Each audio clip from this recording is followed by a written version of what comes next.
Welcome to the Canadian Beef Cattle Podcast, presented by the Beef Cattle Research Council.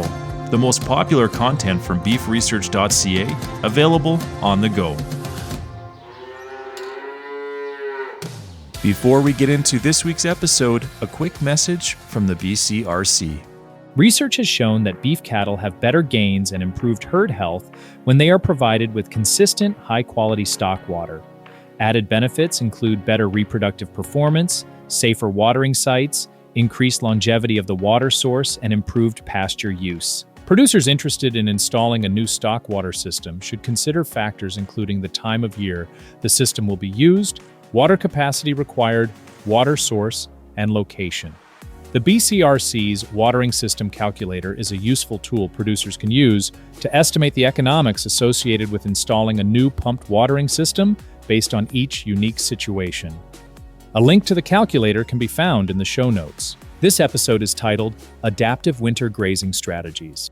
This episode is from an article that is one of a series of case studies on forage beneficial management practices from Alberta Agri-Systems Living Lab and CanFax.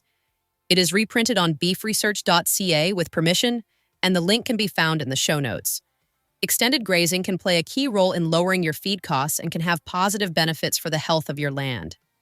Some of these benefits include more even manure distribution across fields, less corral cleaning, improved soil fertility, and overall reduced fuel use on your operation. One thing to keep in mind with extended grazing is the nutritional or feeding needs for the cattle. Some stages of growth or pregnancy may need more feed than extended grazing can provide. Careful monitoring of the cattle's condition and feed tests can help you to be successful with extended grazing. Swath grazing utilizes annual crops, such as cereals or forage crops, that are cut in the fall and left in the field for cattle to graze directly. It can improve soil fertility by directly depositing manure, and trampled feed residue can also build organic matter in the soil. Bale grazing strategically places bales of hay or forage in designated grazing areas for winter feeding. Producers can optimize feed utilization and enhance pasture productivity by rotating bale locations and distribution. Both swath and bale grazing offer several advantages over daily feed delivery methods, including reduced feed, labor, machinery fuel costs, residue, and manure management costs, and reduced reliance on extra fertilizer. However, there are unique challenges, such as environmental conditions, heavy snow, freeze-thaw cycles, etc., feed loss to wildlife, availability of winter watering sources, and increased animal energy requirements that must be managed. You're about to learn more about extended grazing from 3 producers utilizing these techniques in Alberta. Terry and Brad Mappin run 225 cow-calf pairs on their ranch located near Bymore in central Alberta. They utilize bale and occasionally swath grazing to extend their grazing season to limit their daily machinery and fuel use and to lower yardage and overall winter feed costs. The Mappins expressed it as a lot cheaper to go out and move a fence every 3 or 4 days. If you're not starting a tractor until the end of January or even into February, or even if it's at the end of December. For every day, every week that you can extend that grazing season, you're just dollars ahead. In the past, they have planted an oat with a cover crop mix that includes turnips at the end of May or early June for swath grazing, swathing the crop in late August or early September to the time the swath lays on the ground. Cattle are provided with 4 half-mile lengths of swaths every 3 to 4 days using portable electric fencing. They make sure that the cattle still have access to shelter, regardless of where the swath grazing occurs. One of their main constraints is their total available cropping acres, which limits the amount of forage they can grow for swath grazing. However, in the years they swath graze, they rotate where the swath grazing takes place to avoid excessive nutrient buildup in any one area. When they first started bale grazing, they experimented with 125 bales and only bale grazed with bred and first calf heifers. The bales were placed in 6 rows, and the cattle had access to 1 row at a time by moving a portable electric fence. The young heifers stayed in good condition, which prompted them to expand their bale grazing to include their main herd on pasture land. The Mappins do monitor body condition and cull those that are not performing as well on this extensive grazing system. A variety of baled forages are used. For example, last year, They used wheat green feed that had hail damage.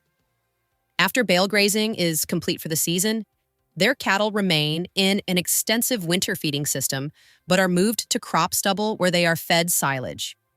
This eliminates manure hauling costs and adds some natural fertilizer and organic matter to the cropland. Aside from managing feed costs, bale grazing has added organic matter and nutrients to the land. Observations via drone images showed visible productivity differences between bale-grazed and non-bale-grazed sections. However, they also have encountered several challenges. With drought for the past 3 years, feed costs have risen. They do not plant a swath grazing crop in dry years, instead opting to silage straight oats.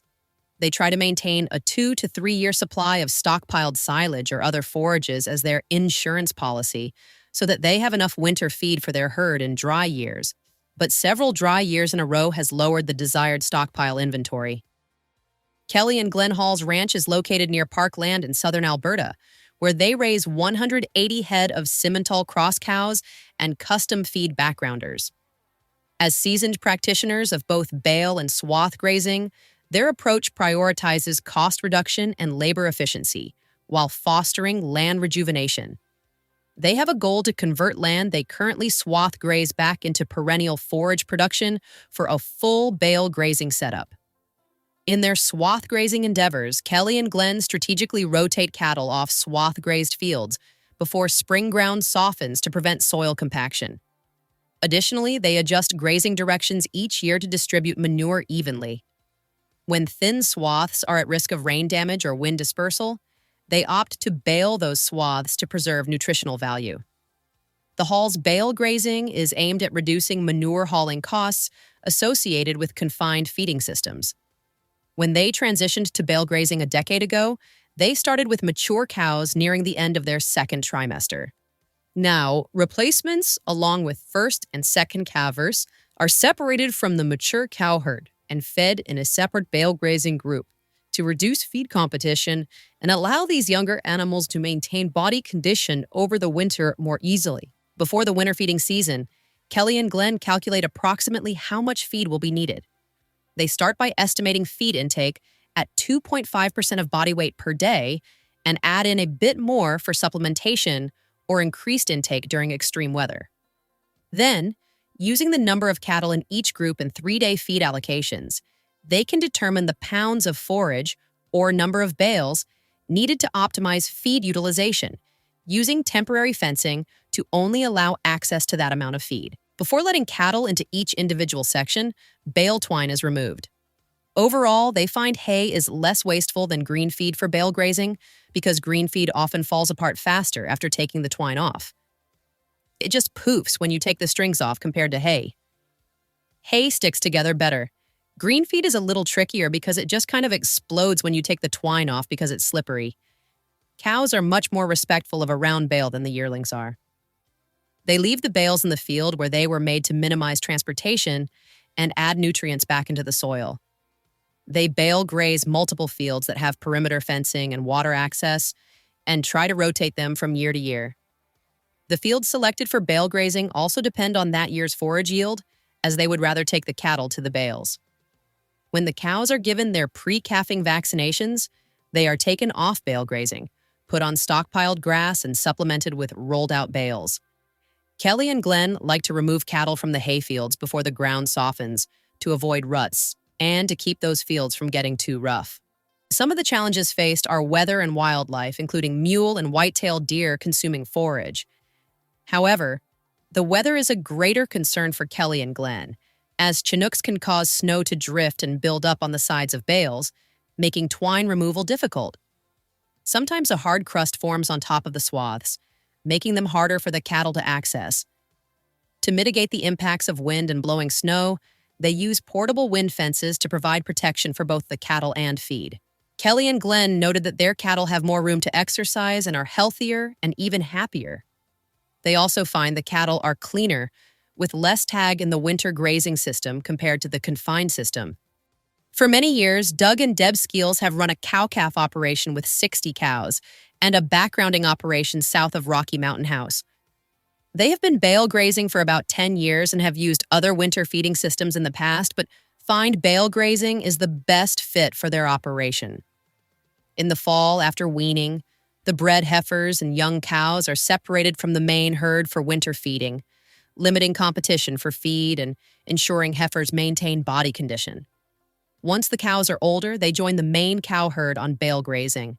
The cows sometimes get silage after bale grazing is done in April and calving starts. We started out in this business 30-some years ago. We used to calve our cows in the corral in February, and now, looking back, that was maybe the worst thing we could have done. They set out about 1 bale per 10 cows for a 3-day period. If the weather is colder, cattle will be moved every 2 days, but they typically stick to 3-day moves on mild winter days. There's 8 to 12 hours of machine time to set out my whole grazing system for the winter. Almost every other system requires an hour or 2 of tractor time, at least every second day, if not every day. The perimeter fence for the bale grazing field is high tensile wire. They use rebar posts with insulators and 1/16 cable on a reel for their temporary fencing. A ball peen hammer is used to put in the rebar, and to take them out in the spring, they use a basic pipe wrench. In the past, they have had to weld together longer rebar posts when snow was deeper to reach the ground and ensure the fence was high enough. The 1/16 cable is very visible, and they find cattle pay attention to it more. A 12-volt solar power system powers their electric fence. They also have a permanent 24-volt solar-powered water system. If bale grazing is done on a hill, Doug moves cattle up the hill to the next section of bales. If bales roll down the hill, then they do not disturb the fencing to the next section of bales.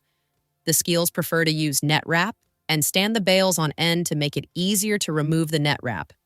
They leave 3/4 of the net wrap on with the bottom quarter of net wrap removed, so it does not freeze to the ground. Leaving some of the net wrap on ensures that the hay does not blow away and helps deter deer from eating the bales as much as possible. Overall, they find that net wrap is easier to take off than twine. Doug states, "The deer here are our biggest challenge, but they will generally stay a little way away from the cows. When you get to the end of the bale grazing sections, then sometimes the deer get tangled in the fences and tear them down. Moose are worse because they do not care about the fences, but Doug has not yet had any moose trying to eat their bales. He recognizes that moose and elk can be a problem in other areas. The Skeels rotate where they bale graze each year through different sections of the same pasture. Bale grazing is completed in the first part of April before calving. Calving is done on pasture, further eliminating the need for manure storage and hauling."